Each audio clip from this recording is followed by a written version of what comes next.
WWJD, what happened to What Would Jesus Do?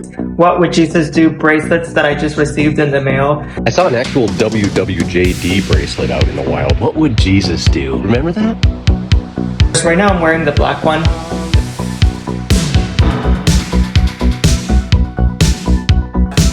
You know, this is what they look like, and then you just go like that, and then you put it up. Do you remember these? A half-inch strip of woven nylon, 2 little plastic ends, and 4 white letters that somehow seemed to be everywhere. WWJD. I remember them too. They used to pass them out at my church. By Monday, kids had them on at school. Some people wore one because they meant every letter. Some liked the colors. Some had one because the older kids had one. And some of us probably did not think about the question until the exact moment we were about to do something we knew we should not do. Maybe yours was black. Maybe it was navy blue, red, or that rainbow pattern. Maybe you never took it off. Not in the shower, not at practice, not until it frayed into something that looked less like a bracelet and more like a very committed shoelace. At its peak, the plain cloth version sold for about $1.50. What would Jesus do? What would Jesus do?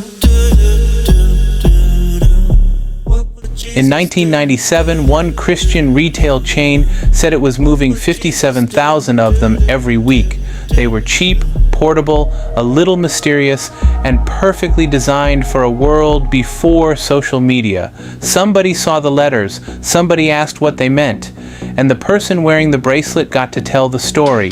Then the bracelet became a necklace, a t-shirt, a CD, a Bible, a teddy bear, a board game, and because every cultural wave eventually reaches the gift aisle, just about anything else a logo could fit on.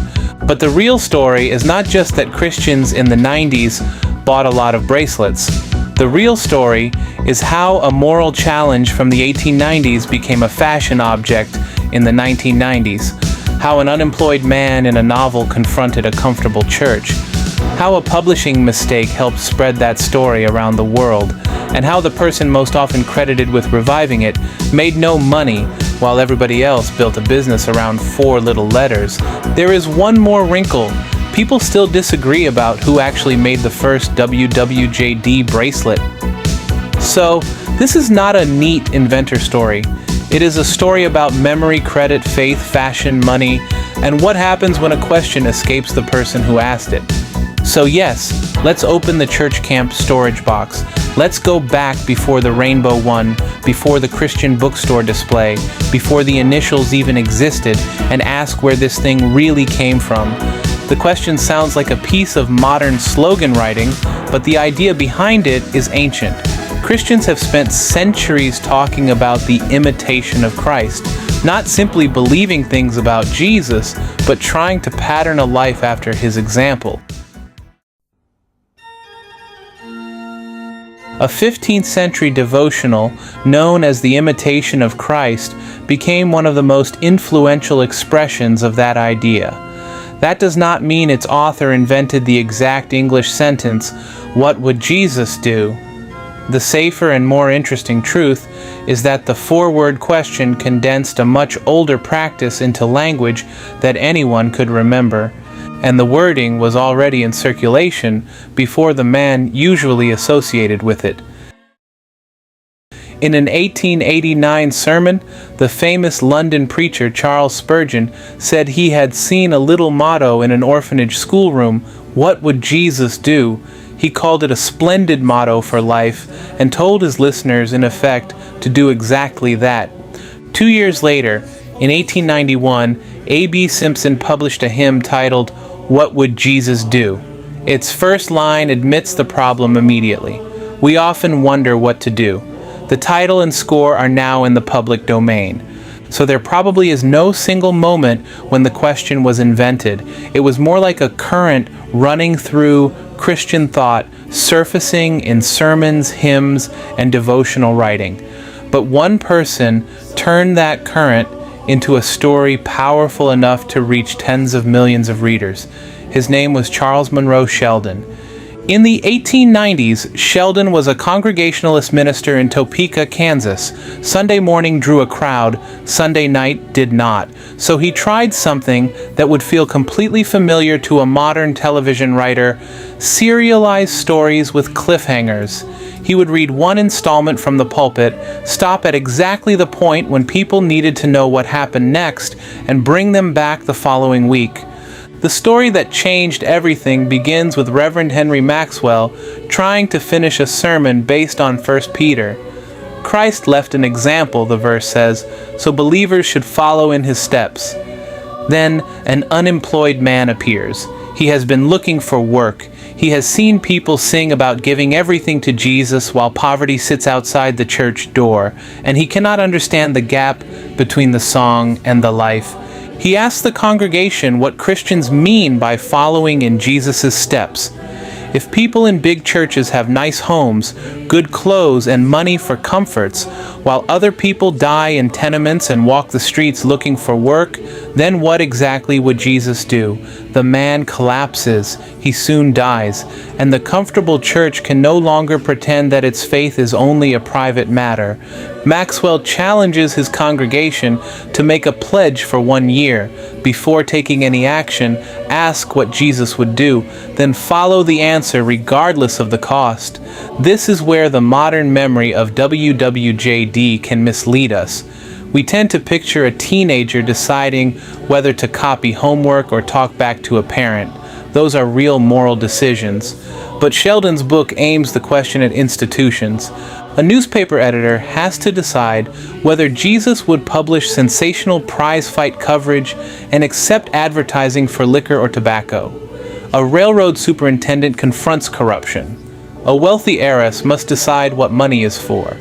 A gifted singer walks away from a glamorous career to work among people in a neglected district. Characters wrestle with labor, poverty, housing, alcohol, and the obligations of wealth. Sheldon was part of what became known as the social gospel movement, the belief that Christian teaching should address public problems created by industrialization, inequality, and urban poverty. He did not merely write about it. In Topeka, he tried to understand unemployment by seeking work in old clothes, supported services for black residents, and pushed his church toward practical reform. In other words, the original WWJD was not a cute answer machine. It was designed to make respectable people uncomfortable. While Sheldon delivered the story in Topeka, the religious weekly The Advance serialized it for readers around the country. It was then gathered into a cheap book called In His Steps, What Would Jesus Do? And here the history develops an almost too perfect irony. In a later foreword, Sheldon explained that the publisher filed 1 copy of each serial installment with the government when the law required 2. The copyright was defective. Other publishers discovered that nobody could stop them from printing their own editions. Sheldon wrote that 16 publishers in America and 50 more in Europe and Australia produced versions ranging from a 1-penny edition to expensive volumes. A London publisher alone reportedly sold more than 3 million of the penny copies. Later, sales totals differ wildly, and the bigger numbers are hard to audit. The responsible phrase is simply tens of millions. By the time Sheldon died in 1946, a contemporary newspaper reported more than 23 million copies. The mistake cost Sheldon royalties, but the cheap editions also made the message travel farther than a carefully controlled book might have. That tension, ownership versus distribution, will repeat almost exactly when the bracelet appears a century later. Sheldon even tested his idea outside fiction. In March 1900, the Topeka Daily Capital invited him to edit the newspaper for 1 week, as he believed Jesus would. He rejected liquor, tobacco, and dubious patent medicine ads. He avoided sensational crime. He would not accept a bargain claim unless the old price could be verified.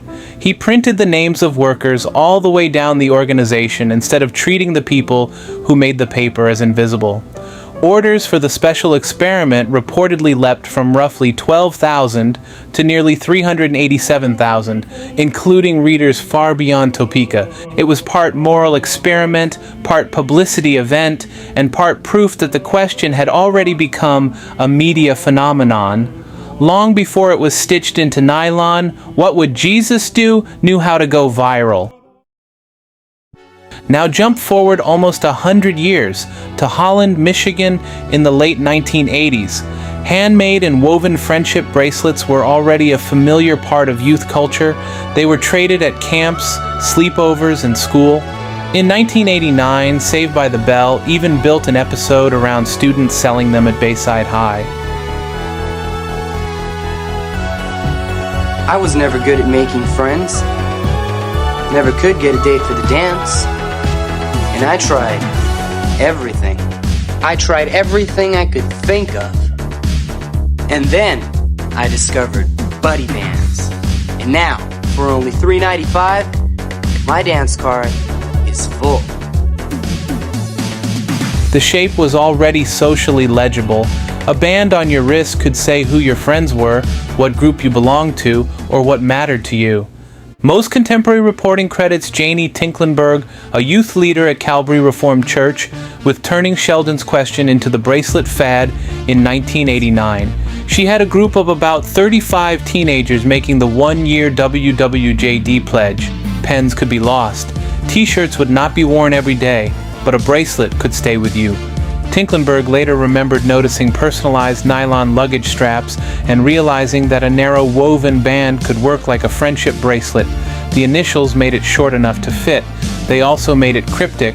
Other kids would ask what WWJD meant, and the bracelet would start the conversation without its wearer having to open with a sermon. Depending on the account, that first order was 50, 100, 200, or 300 bracelets. That is not a trivial discrepancy, but it is also what oral history looks like when a local experiment becomes famous years later. Nobody in the room thought they were documenting the birth of a national fad. Then there is a second origin story. In 2012, manufacturer Ken Freestone told writer Victoria Emily Jones that the first bracelets had actually been made in 1988 for Dan Seaborn, then a youth pastor at Central Wesleyan Church, also in Holland. In that account, Dan had used the phrase with his youth group.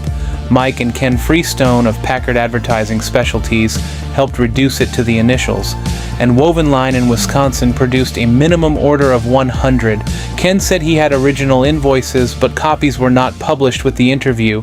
Janie and Dan were not interviewed for that update. So what can we say with confidence? The bracelet emerged from the same small West Michigan church ecosystem in the late 1980s. Sheldon's book supplied the question. Youth ministry supplied the use case.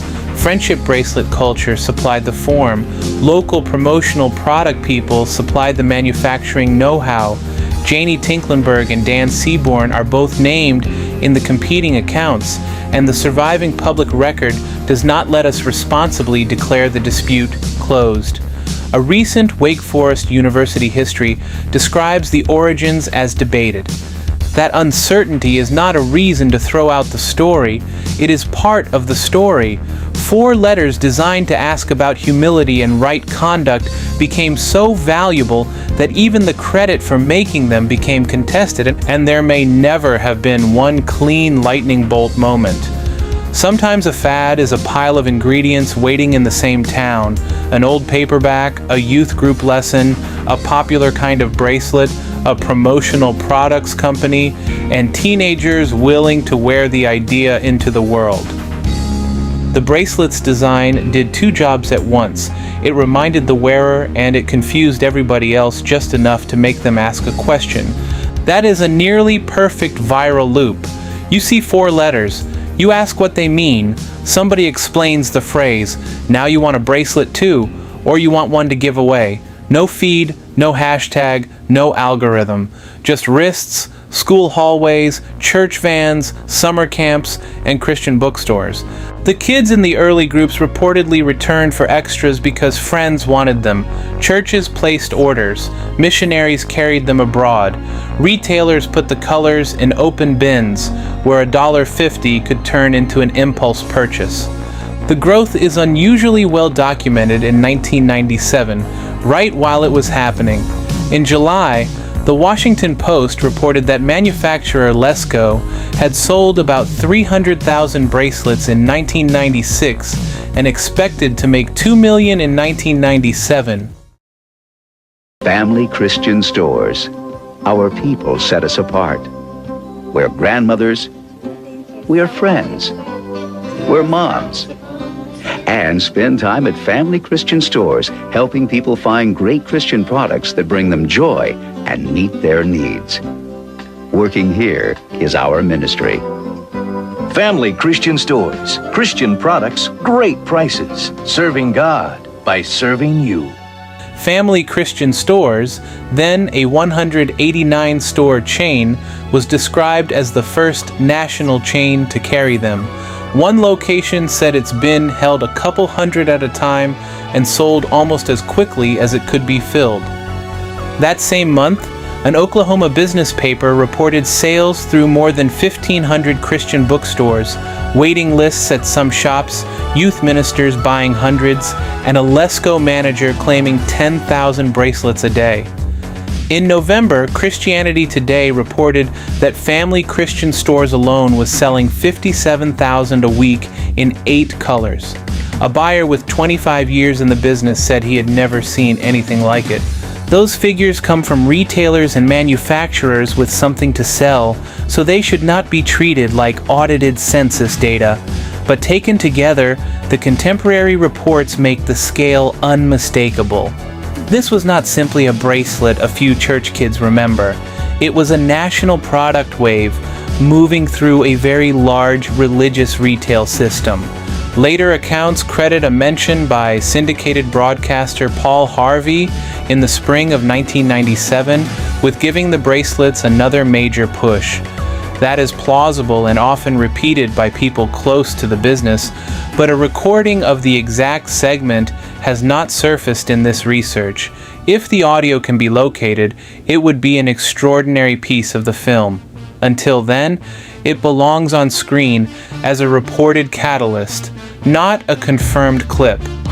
For the teenagers wearing them, none of that business machinery was visible.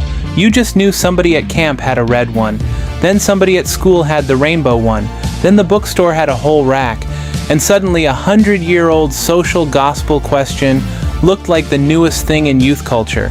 Once the bracelet caught fire, the initials escaped the bracelet. There were necklaces, key rings, coffee mugs, witness rocks, baseball caps, bumper stickers, pens, notebooks, calendars, CDs, devotionals, and Bibles.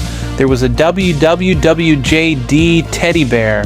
There were sterling silver pendants in velvet boxes. There was a television program. There were enough variations to make 4 letters feel like a retail department. By 1997, Family Christian Stores said it carried 75 different WWJD items. Salon reported that the broader Christian retail industry was then worth about $4 billion a year according to its trade association. WWJD was a message, but it was also inventory. And then there was the board game. Players confronted hundreds of moral and ethical dilemmas. Answer the situations, collect 2 W's, a J, and a D, and you win. The concept was not entirely ridiculous. People really can learn by discussing cases. But for Tinklenberg, the game exposed a problem. Who decided which answer was the one Jesus would give? She said the question was not about pat answers. The meaning is in the struggle. She was even more startled by a WWJD necklace priced at $400. Think about the transformation. The original object was selected because it was cheap enough for teenagers to share. Now the same question could be luxury jewelry. That contradiction made WWJD a convenient symbol for critics of Christian consumer culture. How much merchandise can you build around a teacher who warned about wealth before the merchandise starts arguing with the message. On the other side, manufacturers and retailers said the object spread a useful question and opened conversations. Distribution and dilution were happening at the same time. The spin-offs developed spin-offs. But there's a little secret I bet you never knew. A secret I'm revealing to change your point of view.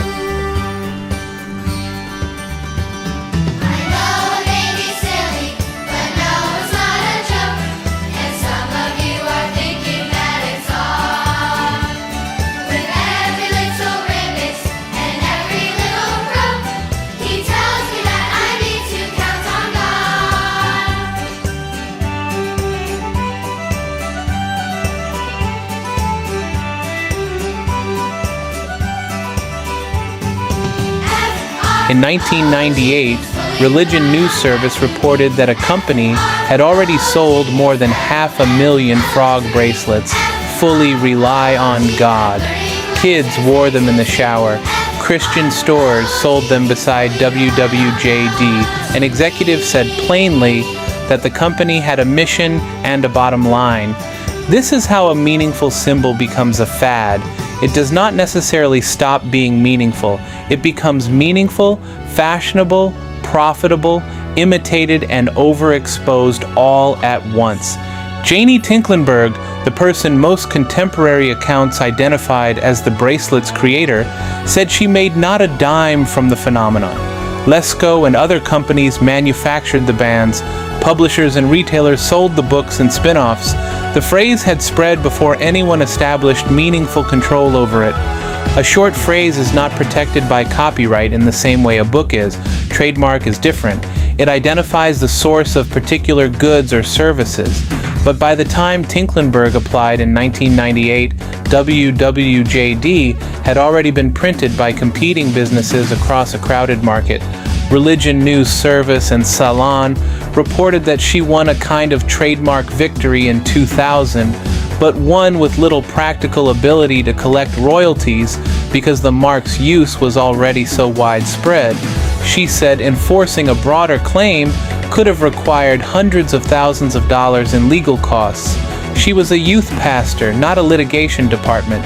She later said the real goal was control rather than personal wealth. She wanted to keep the idea from being reduced to anything someone could sell. A non-profit for youth ministry would have been welcome, but what bothered her was the dilution, and that creates the uncanny echo in this story. Sheldon's publisher mishandled the copyright, so other companies printed his book. A century later, the bracelet spread before its originators secured the mark, so other companies printed the letters. In both cases, the people closest to the beginning lost money and control. In both cases, that lack of control also helped the message travel farther. There is no easy moral. If Sheldon had held a perfect copyright, maybe fewer people would have read the book. If one company had tightly controlled the bracelet, maybe it never would have reached every church camp and school hallway. But wide distribution made it easier to turn a spiritual practice into a logo. Even a later headline claiming that Tyler Perry had trademarked What Would Jesus Do needs qualification. His dispute concerned entertainment services, not ownership of the words for every use, and certainly not the right to confiscate anybody's old bracelet. Trademarks live in categories. Headlines prefer absolutes. The WWJD story keeps returning to the same question. When an idea is supposed to belong to everybody, who gets to profit from it, and who gets to decide what it means? By the late 90s, WWJD no longer needed an explanation inside many American schools. The Washington Post called the bracelet a fashion testament. Christianity Today saw it on business professionals in suits and teenagers with mohawks. Some wearers used it seriously, some treated it as a badge, some were not religious at all. That ambiguity is exactly what made it a cultural object instead of only a ministry tool. Contemporary stories recorded small moments of the bracelet doing what it was designed to do. A 16-year-old in Oklahoma said she glanced at hers during a difficult phone call and remembered a Bible story that helped her think. A youth minister said his own bracelet challenged his temper when another driver cut him off. These are anecdotes, not proof of mass transformation, but they show the intended mechanism. See the letters, interrupt the impulse, remember the standard. The most visible adult wearer may have been golfer Payne Stewart. In the spring of 1999, his 10-year-old son Aaron gave him a WWJD bracelet and challenged him to wear it publicly. Stewart did, including during the season in which he won the U.S. Open at Pinehurst.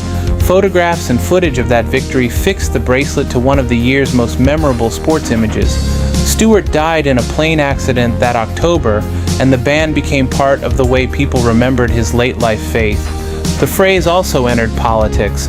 During the 2000 presidential campaign, Al Gore said the question guided his personal life and would inform public decisions. Whether voters agreed with his answers was another matter. Once a question this open enters politics, almost any side can imagine Jesus endorsing its platform. And then came the parodies. We want Jack Daniels. What would Judas do? What would Journey do? A 1999 South Park movie asked, what would Brian Boitano do? What would Brian Boitano do if he was here right now? He'd make a plan and he'd follow through. That's what Brian Boitano do. When Brian Boitano was in the Olympics skating for the gold, he did 2 style cows and a triple Lutz while wearing a blindfold. You do not parody an acronym unless the audience already knows the original. The joke was a receipt proving how far the bracelet had traveled. The letters became what linguists call a snow clone, a reusable sentence frame. What would this celebrity do? What would that politician do? What would Buddha do? The Christian question was still present, but now it was also part of the language of pop culture. That is the moment a subculture fad becomes mainstream. Not when everyone believes it, but when everyone understands the reference. The hardest question is also the simplest. Did the bracelet work? There is no honest statistic for that.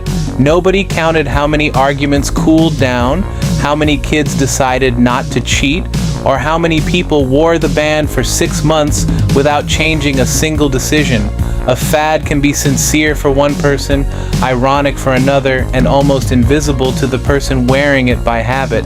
The criticism was obvious even during the boom.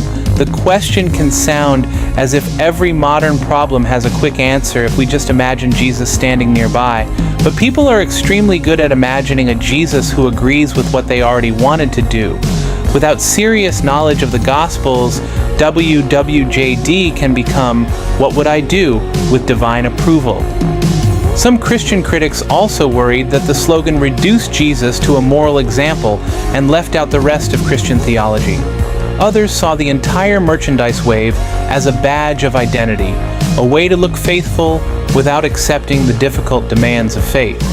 Recent defenses answer that the New Testament really does ask believers to imitate Christ, and a short reminder does not have to contain an entire theology in order to be useful. Tinklenberg's own answer was more demanding than the merchandise made it look. She said WWJD had integrity only if the person asking it was a student of Scripture. The proof, she said, was in the actual living. That takes us back to Sheldon's novel. Reverend Maxwell does not hand his congregation a list of approved answers. He asks them to commit before they know what the answer will cost. The newspaper may lose advertisers, the singer may lose a career, the wealthy may lose comfort. The question matters because the answer is inconvenient. Maybe the bracelet's genius was not that it supplied an answer, it did not. Its genius was that it put a tiny interruption at the end of your arm.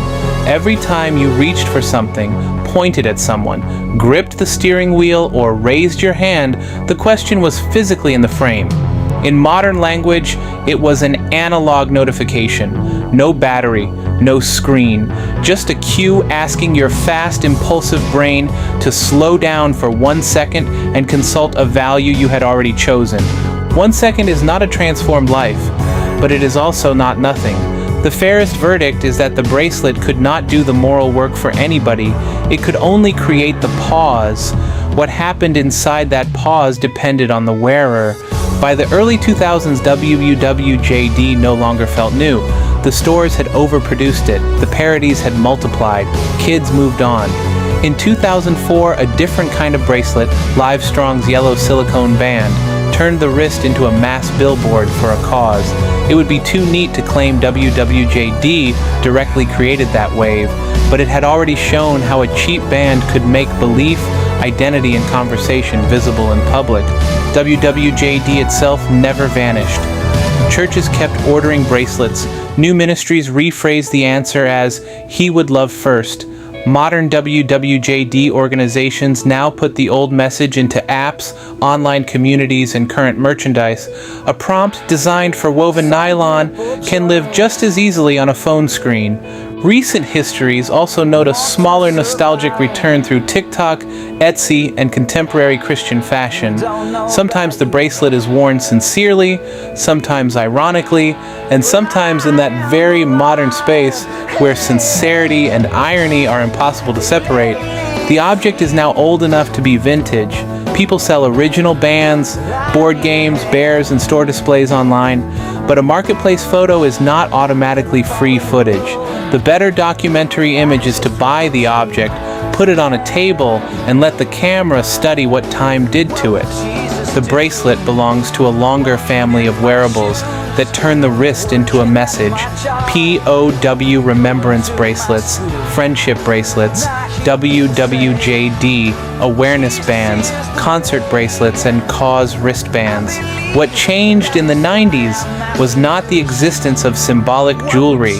It was the collision of an old religious question with the perfect youth fashion form and a mature national retail network. And once the letters became universally recognizable, the physical bracelet was no longer necessary. WWJD had become a meme before most of us use the word meme. When I look at one of these now, I do not just see 4 letters. I see the whole little world around it. The youth room, the folding chairs, the church van, the bookstore rack, the kid at school who had 3 colors stacked together, and that specific kind of 90s earnestness we did not always know what to do with. It is easy to laugh at the bracelet. Some of the merchandise absolutely earned the laugh. It is easy to say it was shallow, commercial, or corny. Sometimes it was all 3.